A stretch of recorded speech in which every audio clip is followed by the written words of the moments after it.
तो martial master के पिछले एपिसोड में हमने देखा कि Feng you demonic secret realm में सभी लोगों को जाने से रोकने के लिए वहां पर सभी लोगों को एक गेम खेलने के लिए बोलता है। तभी उस जगह पर लॉ इन्फोर्समेंट के लोग आ पहुंचते हैं और अब लॉ इन्फोर्समेंट की एक एल्डर आगे बढ़ते हुए फेंग यू को देखते हुए बोलती है, स्वान युआन एम्पायर का ट्रैश प्रिंस इस जगह पर कमजोरों को बुली कर रहा है। मुझे इससे यही उम्मीद थी। फेंग यू अपने भाइयों में सबसे ज्यादा कमजोर है और उसके भाई हमेशा उसे बुली करते रहते हैं, इसीलिए फेंग यू अपना गुस्सा कमजोरों पर निकालना पसंद करता है। फेंग यू, तुम सच में एक ट्रैश हो। अब उस एल्डर को देखते ही सभी लोग आपस में बात करने लगते हैं। यह तो प्याओ म्याओ पैलेस की एक एल्डर याओ गुआन है और अब याओ गुआन को देखते ही फेंग यू भी वहां पर शांत हो जाता है। तभी एक पर्सन बोलता है, एल्डर याओ गुआन के बगल में जी फैमिली की जीनियस जी रोयू खड़ी है, पर जी रोयू के बगल में कौन है? वह लेडी भी बहुत ही ज्यादा पावरफुल है और तो और उसके पास आइस डिवाइन बॉडी है।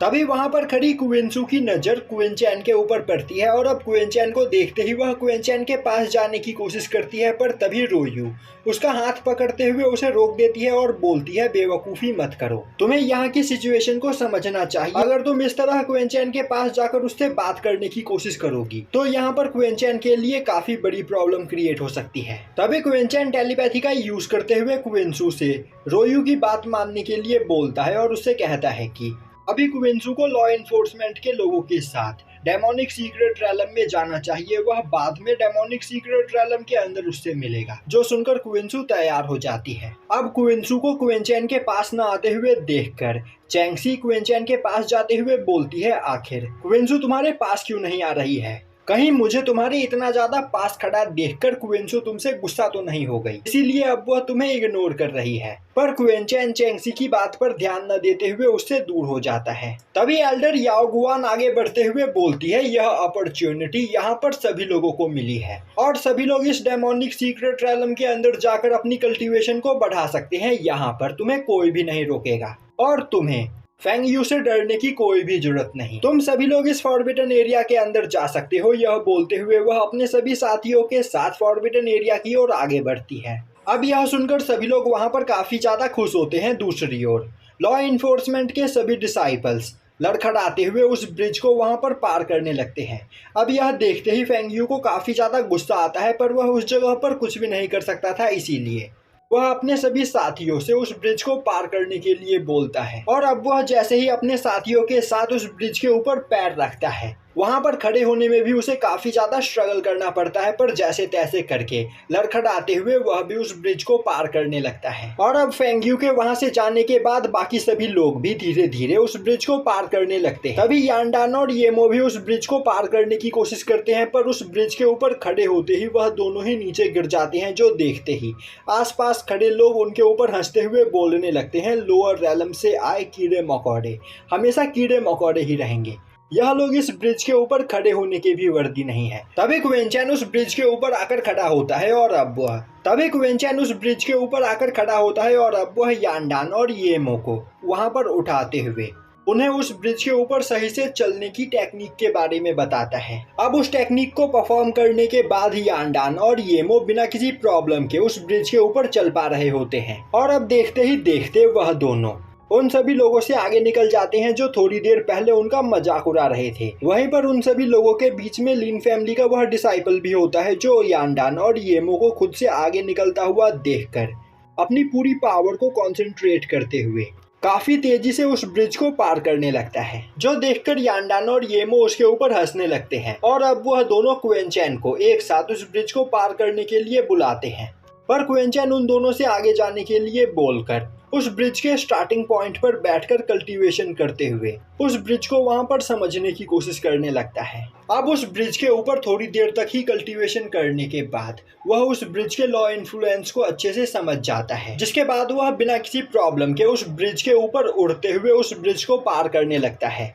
जो देखकर सभी लोगों के होश उड़ जाते हैं। और अब थोड़ी ही देर में क्वीन चैन यांडान और येमो के पास पहुंच जाता है और उन्हें देखते हुए बोलता है, अब तक तुम दोनों यहीं पर हो, तुम्हारी स्पीड सच में बहुत ही ज्यादा स्लो है, तो फिर तुम दोनों धीरे धीरे आओ, मैं आगे चलता हूँ। यह बोलते हुए वह काफी तेजी से उन दोनों से आगे निकल जाता है और अब कुछ सेकंड्स के अंदर ही क्वीन चैन लिंगी से भी आगे निकल जाता है, जो देखकर लिंगी को काफी ज्यादा गुस्सा आता है क्योंकि वह किसी भी कीमत पर क्विंचैन को खुद से आगे जाते हुए नहीं देख सकता था। इसीलिए वह काफी तेजी से क्विंचैन के ऊपर अटैक कर देता है, पर क्विंचैन काफी आसानी से उसके अटैक को ब्लॉक करते हुए उस ब्रिज के ऊपर आकर खड़ा हो जाता है और बोलता है, लिंगी, क्या यहाँ पर तुम्हारे जीने की इच्छा खत्म हो गई है? इस जगह पर तुम्हें प्रोटेक्ट करने के लिए तुम्हारे फैमिली का एक भी एल्डर मौजूद नहीं है, तो क्या इसके बावजूद तुम मुझसे फाइट करना चाहते हो? पर लिंगी काफी ज्यादा गुस्से में होता है और अब वह बिना कुछ सोचे समझे क्विंचैन के ऊपर अटैक कर देता है। तभी क्विंचैन अपने रस्टी स्वॉर्ड को बाहर निकालते हुए एक स्लैश अटैक से लिंगी के अटैक को डिस्ट्रॉय करते हुए उसे वहां पर घायल कर देता है और अब वह दोबारा से लिंगी के ऊपर अटैक करने के लिए आगे बढ़ता है। जो देखते ही लिंगी अपने पास से एक काफी ज्यादा पावरफुल स्पीयर निकालते हुए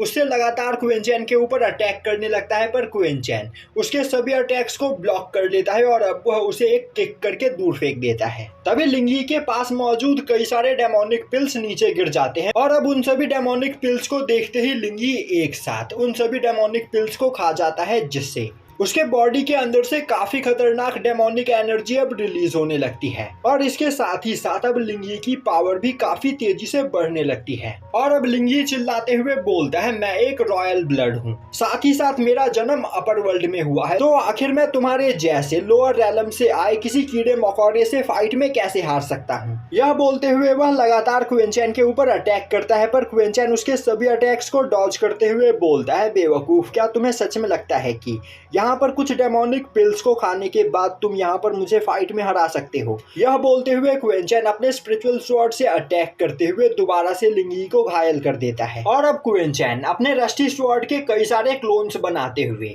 लिंगी के ऊपर एक जानलेवा अटैक करता है, पर जैसे ही क्विंचैन के स्वॉर्ड्स लिंगी के पास पहुंचते हैं, अचानक से लिंगी के एंसेस्टर के द्वारा सेट किया गया बैरियर एक्टिवेट हो जाता है और अब लिंगी की बॉडी के अंदर से उसके एंसेस्टर की एक सोल बॉडी निकलकर बाहर आती है और अब अपने एंसेस्टर की सोल बॉडी को देखते ही लिंगी काफी ज्यादा खुश होता है और अब लिंगी जोर जोर से हंसते हुए बोलने लगता है, बेवकूफ क्विंचैन, तुम मुझे नहीं मार सकते हो क्योंकि मेरे लीन फैमिली के एंसेस्टर ने यहाँ पर मुझे प्रोटेक्ट करने के लिए अपनी सोल बॉडी को मेरी बॉडी के अंदर रख रखा है, तो तुम मेरा कुछ भी नहीं बिगाड़ सकते हो। और अब वो हंसते हुए अपने एंसेस्टर से बोलता है, एंसेस्टर, यह पर्सन मुझे मारने की कोशिश कर रहा है, तो इसे खत्म कर दीजिए। तभी अचानक से डिवाइन ब्रिज के अंदर से कई सारी डिवाइन लाइट्स बाहर निकलते हुए लिंगी के एंसेस्टर को वहां पर बांधने लगती है, जो देखकर लिंगी को कुछ भी समझ में नहीं आता है और अब वो अपनी पावर का यूज करते हुए उन डिवाइन लाइट्स को डिस्ट्रॉय करने की कोशिश करने लगता है, पर उसके अटैक्स का वहां पर कोई भी असर नहीं हो रहा होता है। अब क्विंचैन लिंगी को बताता है कि यह purple rainbow bridge infinite power of law को कंटेंट करता है और इस ब्रिज के ऊपर खड़ा होने के लिए विल ऑफ हेवन और एम्परर की जरूरत पड़ती है, पर तुम्हारे एंसेस्टर के इस क्लोन के पास कोई भी कॉन्शियसनेस या फिर अपना विल नहीं है। इसी वजह से यह क्लोन बॉडी इस ब्रिज के ऊपर खड़े होने की वर्दी नहीं है और तभी वह एंसेस्टर क्लोन बॉडी वहां से गायब हो जाती है, जो देखते ही लिंगी काफी ज्यादा परेशान हो जाता है और अब लिंगी अपनी जान बचाकर वहां से भागने की कोशिश करता है, पर तभी क्विंचैन अपनी थंडर ब्लड लाइन का यूज करते हुए लिंगी की पूरी बॉडी को डिस्ट्रॉय कर देता है, पर तभी वह सेंस करता है कि कोई काफी तेजी से उसकी ओर आगे बढ़ रहा है, जो देखते ही वह अपनी फुल स्पीड में उस ब्रिज को पार करने लगता है और अब कुछ सेकंड्स के अंदर ही वह उस ब्रिज को पार करके डेमोनिक सीक्रेट रैलम में पहुंच जाता है और अब क्विंचैन काफी हैरानी से उस जगह को देखते हुए बोलने लगता है, आखिर यह कौन सी जगह है? मुझे जल्द से जल्द इस बारे में पता करना होगा। तभी जमीन के नीचे से एक सेंटीपीड क्विंचैन के ऊपर अटैक करता है, पर क्विंचैन उस अटैक को डॉज करते हुए